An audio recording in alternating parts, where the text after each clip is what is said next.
Hello everyone, this is Rakesh और आप देख रहे हैं स्टडी ई होम। और आज हम इस वीडियो के अंतर्गत बात करेंगे वर्णमाला पार्ट 3 की। पार्ट 2 तक हम क्लियर करा चुके हैं और पार्ट 3 आज शुरू कर रहे हैं। ठीक है, तो चलिए शुरू करते हैं। आज वर्णमाला में हम चालू करेंगे अयोगवाह।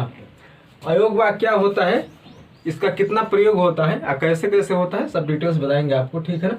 तो अयोगवाह एक प्रकार का चिन्ह होता है जिनका प्रयोग हम वर्णों के साथ किया जाता है। ठीक है ना। अयोगवाह चिन्हों का स्वयं में कोई अस्तित्व नहीं होता है, बल्कि इनका प्रयोग वर्णों के साथ सार्थक रूप में होता है। ठीक है ना। अब देख लेते हैं अयोगवाह के प्रकार। अयोगवाह कितने प्रकार के होते हैं। ठीक है ना। पहला होता है विसर्ग। विसर्ग का ये चिन्ह होता है अतः, दुख और प्रातः, ये विसर्ग का चिन्ह लग जाता है। इससे क्या होता है, पूर्णतः यह विसर्ग माना जाता है। ठीक है ना। और दूसरे नंबर पर आता है अनुस्वार। अनुस्वार का ये रहा चिन्ह और इसका प्रयोग शब्द के ऊपर किया जाता है। ठीक है ना। जैसे संसार हो गया, संस्कार हो गया। ठीक है। यह तीसरे नंबर पर आता है हलंत। हलंत को ऐसे लिखते हैं, ये इसका चिन्ह है और इसका प्रयोग बीच में करते हैं और शब्द के अंत में करते हैं। जैसे हो गया पठाय, मिट्टी, वरम। ठीक है। और चौथे नंबर पर आता है अर्धचंद बिंदु। ठीक है ना।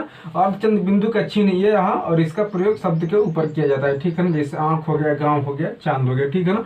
और आज व्यंजन के बारे में पढ़ेंगे। ठीक है ना। तो व्यंजन के भेद, पहले इसका डेफिनेशन देख लेते हैं। जिन वर्णों का उच्चारण स्वर वर्ण की सहायता से हो वो क्या कहलाते हैं, व्यंजन कहलाते हैं। ठीक है ना। और स्वर वर्णों पर आधारित निर्भर रहने वाले वर्ण को क्या कहते हैं, व्यंजन कहते हैं। ठीक।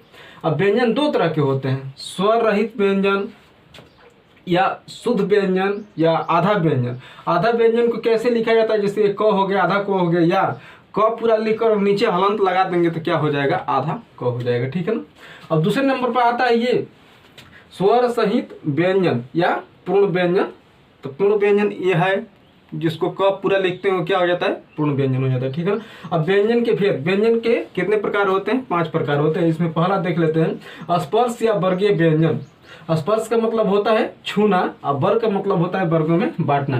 अब देख लेते हैं क से लेकर म तक के जितने भी वर्ण होते हैं, जैसे क ख ग घ ङ च छ ज झ ट ठ ड ड़, तो ऐसे ही लेकर म तक जितने भी वर्ण होते हैं वो क्या कहलाते हैं, वर्गीय व्यंजन या स्पर्श व्यंजन कहलाते हैं। और ये कितने होते हैं, 25 होते हैं। ठीक है ना।